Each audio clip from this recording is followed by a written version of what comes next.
Di sebuah desa kecil yang dikelilingi padang gandum keemasan, hiduplah seorang gadis muda bernama Laras. Setiap pagi, ia menyalakan tungku batu peninggalan ibunya untuk memanggang roti. Laras bukan pembuat roti terkenal, bahkan banyak warga desa sering mengejek hasil buatannya. Roti buatan Laras sering gosong, kadang terlalu keras, kadang warnanya hitam di pinggirnya, hingga anak-anak menertawakannya setiap kali ia datang ke pasar. Namun Laras tetap tersenyum. Roti gosong pun masih punya rasa, katanya lembut, sambil membungkus dagangannya dengan kain tipis dari rami. Orang-orang menatapnya dengan heran. "Laras, kamu tidak malu?" tanya salah satu ibu penjual buah. Laras hanya menjawab dengan senyum kecil. "Selama roti ini mengenyangkan perut orang lapar, aku tidak apa-apa." Di rumah kecilnya di tepi hutan, Laras tinggal bersama ayahnya, seorang pembuat kendi yang sakit-sakitan. Ia mengurus ayahnya dengan sabar. Setiap sore, Laras duduk di samping tungku, menatap api, seolah berbicara dengan ibunya yang sudah lama tiada. "Ibu, apakah aku sudah membuatmu bangga?" bisiknya pelan. Suatu pagi, langit tampak lebih gelap dari biasanya. Awan menutupi matahari dan angin membawa aroma asing. Tapi Laras tidak peduli. Ia tetap menyiapkan adonan roti untuk dijual di pasar. Namun kali ini, saat ia mengaduk adonan, pikirannya melayang. Ia terlalu lama menatap keluar jendela hingga lupa pada tungku yang menyala. Aroma gosong menyeruak ke udara. "Ya ampun!" seru Laras panik, membuka tungku roti. Roti-roti yang ia buat hangus seluruhnya, nyaris hitam. "Semuanya gosong!" ucapnya lesu. Tangannya bergetar. Ia menatap roti-roti itu dengan mata berkaca. "Bagaimana aku bisa menjual ini?" Ia hampir ingin membuang semuanya keluar rumah, tapi sesuatu menahannya. Ia teringat perkataan ibunya dulu. "Nak, jangan buru-buru membuang yang terlihat rusak. Kadang yang gelap di luar menyimpan kebaikan di dalam." Maka Laras menghela napas panjang dan memutuskan tetap membawa roti gosong itu ke pasar. Ketika ia tiba di sana, orang-orang langsung tertawa. "Wah, lihat, sekarang dia menjual batu arang, bukan roti," ejek seorang pemuda. "Siapa yang mau beli roti hangus begitu?" sahut yang lain. Laras menunduk, menahan air mata. Tapi ia tetap duduk di pojokan pasar, menata roti-rotinya di atas daun pisang. Tak satu pun pembeli datang hari itu. Namun tanpa disadari, seorang kakek tua berpakaian lusuh berdiri di depan lapaknya. "Apa benar roti ini gosong semua?" tanya sang kakek sambil tersenyum. "Benar, kek. Aku keliru membakarnya." Kakek itu tertawa kecil.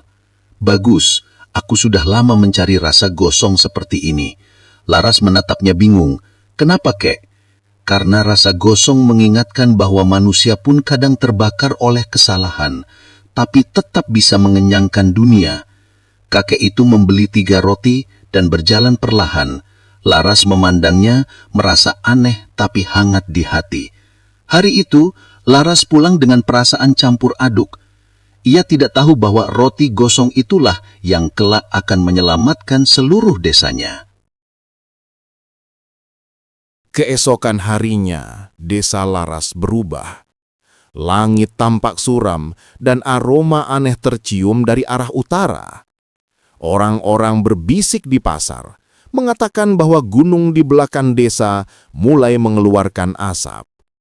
Tak ada yang tahu apakah itu pertanda hujan atau bencana. Laras berjalan menuju rumahnya dengan langkah berat. Ia memikirkan kata-kata kakek tua kemarin. "Rasa gosong mengingatkanku bahwa manusia pun kadang terbakar oleh kesalahan." Ia mengulang-ulang kalimat itu di kepalanya tanpa tahu maknanya. Sesampainya di rumah, Laras melihat kakek tua itu duduk di depan tungkunya. Entah bagaimana ia bisa berada di sana. Kakek? Bagaimana kakek bisa di sini?" tanya Laras kaget. Kakek itu tersenyum lembut. Aku hanya ingin mencium aroma roti gosongmu sekali lagi. Laras mematung. Kakek? Sebenarnya siapa? Kakek itu tidak langsung menjawab. Ia menatap api dalam tungku. Namaku Ki Surya. Aku dulu penjaga gunung di utara sana, sebelum orang-orang lupa akan api yang memberi mereka kehidupan. Laras menatapnya dengan bingung. Penjaga gunung? Ya, gunung itu bukan hanya batu dan tanah, Laras. Ia hidup. Dan kini, ia marah. Suara guntur tiba-tiba menggema, disusul getaran kecil di tanah. Perabotan di dapur bergoyang, Laras menjerit dan berpegangan pada meja. Ki Surya tetap tenang. Gunung itu lapar. Ia butuh keseimbangan, sesuatu yang bisa menenangkan apinya. Laras tidak mengerti apa hubungannya dengan roti gosong kuke. Ki Surya tersenyum. Roti gosongmu terbakar dengan sempurna. Api yang kamu biarkan terlalu lama telah membuat lapisan arang murni. Dan arang itu bisa menahan panas, bisa menenangkan nyala api yang berlebih. Ia mengambil sepotong roti gosong dari keranjang. Inilah kuncinya, Laras. Kadang, sesuatu yang dianggap rusak justru punya kekuatan menyelamatkan. Malam itu, Ki Surya meminta Laras membuat lebih banyak roti gosong. Ia membantunya menyalakan tungku, membakar adonan hingga menjadi hitam sempurna. Asap mengepul keluar dari cerobong, menari bersama bintang-bintang yang samar. "Untuk apa semua ini, Ke?" tanya Laras dengan lapas tersenggal. "Besok kita akan ke gunung. Kau akan tahu kenapa." Laras tidak tidur malam itu. Hatinya berdebar. Ia tidak tahu apakah ia sedang membantu atau justru gila karena mengikuti perkataan orang asing. Tapi ada sesuatu di mata Ki Surya, cahaya yang tenang dan yakin, yang membuatnya percaya. Keesokan paginya, kabut turun tebal menutupi desa. Tanah masih bergetar halus. Ki Surya datang membawa karung berisi roti gosong. "Ayo, Laras, saatnya api dan arang bertemu." Mereka berjalan ke arah utara menembus ladang gandum yang kini mulai layu karena panas dari perut bumi. Beberapa warga melihat mereka dan berteriak, "Laras, mau kemana kau? Gunung itu berbahaya." Namun Laras hanya menoleh sebentar. "Aku akan menenangkan apinya." Warga menatap dengan bingung dan khawatir, tak memahami maksudnya. Perjalanan itu panjang dan melelahkan. Asap dari kawah mulai terlihat, menggantung di udara seperti selimut abu-abu. Burung-burung berterbangan panik. Laras mulai batuk, tapi Ki Surya menenangkannya sedikit lagi. Akhirnya mereka tiba di tepi kawah kecil di kaki gunung. Di sana, Ki Surya meletakkan satu persatu roti gosong ke dalam lubang-lubang kecil di tanah yang masih panas. Setiap roti gosong ini menyerap api yang keluar, katanya. "Kau lihat, kadang sesuatu yang dianggap rusak justru punya kekuatan menyelamatkan." Laras menatap takjub. Roti-roti itu tidak langsung terbakar, justru asapnya berubah lembut, berwarna putih keperakan. Udara di sekitar perlahan mendingin. Laras meneteskan air mata. "Kek, apakah ini akan menyelamatkan desa kita?" Ki Surya mengangguk pelan. "Selama manusia masih mau melihat makna di balik kesalahan, ya, api takkan menelan mereka." Udara di kaki gunung itu semakin panas. Laras dan Ki Surya berdiri di tengah kabut tipis, dikelilingi batu-batu hitam yang mengeluarkan asap. Roti-roti gosong yang mereka tanam mulai retak di permukaan, mengeluarkan aroma samar arang dan gandum terbakar. "Lihat, Kek," seru Laras. "Tanahnya berhenti bergetar." Ki Surya menutup matanya, mengangkat tangannya ke arah kawah. Gunung mendengar, tapi belum tenang sepenuhnya. Tiba-tiba, suara gemuruh besar terdengar dari arah puncak. Langit menjadi merah keoranyean, seolah matahari terbelah dua. Laras terjatuh, menutupi wajahnya dari semburan debu. "Kek, apa yang terjadi?" "Gunung sedang menguji kita," jawab Ki Surya dengan tenang. "Ia ingin tahu apakah manusia masih bisa menghormati api." Dari selak kabut, muncullah cahaya seperti bara hidup, membentuk sosok raksasa berapi dengan wajah samar, seolah terbuat dari magma yang menyala. Suara berat menggema di udara. "Siapa yang berani datang membawa api palsu ke hadapanku?" Laras gemetar, lututnya lemas. Ia ingin lari, tapi Ki Surya berdiri tegak di depannya. "Aku, penjaga yang terlupakan. Dan ini anak manusia yang membawa arang dari roti." Sosok api itu mengaum, membuat batu-batu bergetar. "Kau tahu hukumku, Surya. Api hanya tunduk pada pengorbanan sejati." Ki Surya menunduk. "Maka biarlah aku yang menebus kesalahan manusia. Tapi lepaskan desanya, lepaskan anak ini." Laras menatapnya terkejut. "Tidak, Kek. Aku yang membuat semua roti itu. Aku yang harusnya." "Tidak, Laras," potong Ki Surya dengan suara lembut. "Kau hanya mengikuti panggilan hatimu. Tapi aku pernah gagal menjaga keseimbangan api puluhan tahun lalu." Air mata Laras jatuh, bercampur debu. Sosok api itu mendekat. Setiap langkahnya membuat tanah bergetar. "Pengorbananmu diterima, penjaga lama. Namun satu syarat, manusia harus belajar dari kesalahan mereka." Ki Surya mengangguk perlahan. Ia menoleh pada Laras dan tersenyum. "Kau sudah belajar, nak. Sekarang waktunya api beristirahat." Ia meraih tangan Laras, menaruh sepotong roti gosong di telapak tangannya. "Simpan ini, jika suatu hari dunia kembali terbakar oleh kesombongan. Ingatlah, sesuatu yang hitam tidak selalu buruk." Lalu, Ki Surya melangkah maju ke arah sosok api. Dalam sekejap, tubuhnya berubah menjadi cahaya jingga, lalu menyatu dengan bara raksasa itu. Suara gemuruh berhenti, udara mendadak sejuk, langit yang tadi merah perlahan berubah biru pucat.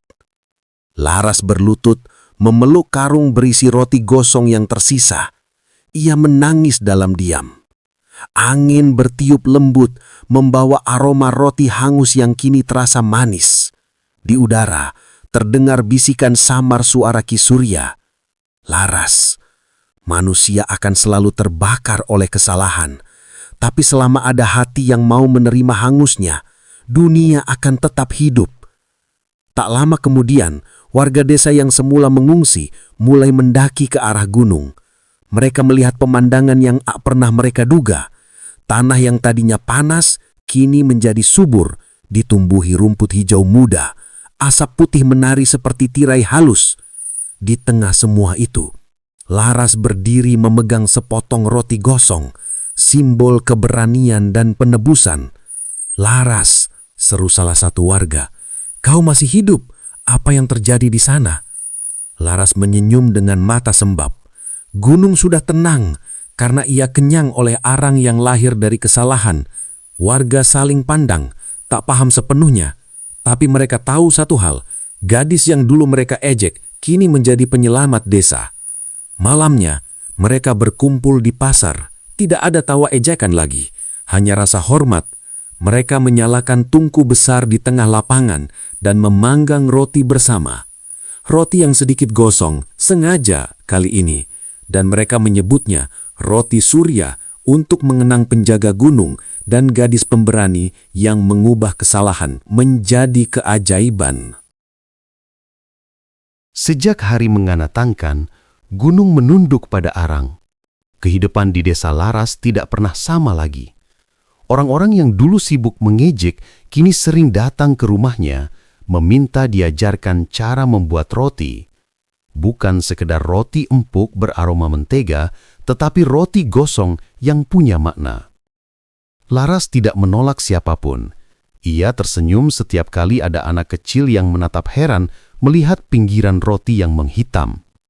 "Kenapa roti ini gosong, Kak Laras?" tanya seorang bocah. "Karena kadang sesuatu yang gosong adalah bagian dari proses menjadi kuat," jawabnya sambil menepuk kepala anak itu lembut. Tungku batu peninggalan ibunya kini tak pernah padam. Setiap pagi, asap tipis mengepul di atap rumahnya, bukan lagi tanda kegagalan, tapi lambang kehidupan yang terus menyala. Warga desa menamai tempat itu Rumah Api Baik dan menjadikannya tempat berkumpul untuk berbagi cerita dan belajar membuat roti dengan sepenuh hati. Suatu sore, Laras duduk di beranda rumahnya, menatap langit jingga yang mulai redup. Angin membawa aroma gandum dan abu manis. Ia menggenggam sepotong roti gosong terakhir dari hari penyelamatan itu yang masih ia simpan dalam kain rami. "Aku masih menyimpannya, Kek," bisiknya menatap puncak gunung yang kini tampak damai, tertutup awan putih. Tiba-tiba, angin bertiup lebih kencang, membuat api di tungku berkobar pelan. Suara samar terdengar di telinganya, lembut seperti bisikan dari kejauhan. "Laras, selama manusia mau menerima hangusnya, api akan tetap bersahabat." Ia tersenyum. "Aku tahu, Kek, aku akan terus menjaga api ini." Tahun demi tahun berlalu, desa Laras semakin makmur. Ladang gandum tumbuh subur karena abu dari gunung membuat tanahnya kaya mineral. Orang-orang dari desa lain datang membeli roti gosong khas Laras yang kini disebut roti arang penjaga. Namun Laras tak pernah mengambil keuntungan besar. Ia selalu mengatakan hal yang sama kepada setiap pembeli. "Roti ini bukan untuk dijual mahal. Ini pengingat bahwa kesalahan bisa jadi anugerah kalau kita mau belajar darinya." Suatu malam, saat bulan purnama menggantung di langit, Laras berjalan sendirian menuju lereng gunung. Ia membawa sekeranjang roti gosong dan menaruhnya di batu besar tempat Ki Surya dulu berdiri. Ia menunduk dan berdoa pelan. "Terima kasih, Kek, karena sudah percaya padaku, pada api dan pada rasa hangus yang kini menjadi hidup." Ketika ia menatap langit, ia melihat cahaya oranye samar berputar di udara, seolah bayangan Ki Surya sedang tersenyum padanya. Laras menetaskan air mata, tapi bukan karena sedih. Ia tahu bahwa penjaga gunung tidak pernah benar-benar pergi. Ia hanya menjadi bagian dari nyala api di setiap tungku yang hidup di desa itu. Keesokan paginya, anak-anak desa menemukan sebuah keajaiban kecil. Dari tempat Laras meletakkan roti, tumbuh pohon gandum berwarna keemasan yang lebih tinggi dari biasanya, berkilau ketika terkena sinar matahari. Warga percaya itu adalah berkat dari penjaga gunung, tanda bahwa api dan tanah kini bersatu dalam keseimbangan. Laras berdiri di sana, memandangi pohon itu sambil tersenyum. "Dulu mereka menertawakan roti gosongku, tapi kini mereka tahu, tak ada yang sia-sia jika dilakukan dengan hati." Tahun demi tahun berjalan, Laras menjadi tua. Rambutnya memutih seperti tepung yang ia taburkan setiap hari, tapi semangatnya tak pernah padang. Ketika malam tiba, ia masih duduk di depan tungku, menatap nyala api yang menari lembut, seolah Ki Surya hadir di sana. Roti gosong terakhirnya masih ia simpan, kini diletakkan di atas altar kecil dari batu gunung. Suatu pagi, saat matahari pertama muncul, warga menemukan Laras tertidur di kursinya. Wajahnya damai dengan senyum kecil di bibirnya dan roti gosong di tangan. Di tungkunya, api masih menyala, kecil, tenang, seolah tidak ingin padam. Desa Tun berkabung, tapi juga bersyukur. Mereka tahu Laras telah kembali pada api yang pernah ia jinakkan. Sejak itu, setiap tahun pada hari yang sama, warga mengadakan festival roti gosong, di mana setiap orang memanggang roti dengan sedikit sisi hangus untuk mengenang gadis yang mengajarkan arti kesalahan, keberanian, dan kasih. Mereka bernyanyi sambil menatap langit. Hangus bukan akhir, tapi awal dari rasa yang sejati. Dan di udara yang beraroma gandum dan arang itu selalu terasa hangat, seolah api Ki Surya dan senyum Laras masih hidup di setiap nyala tungku di desa itu.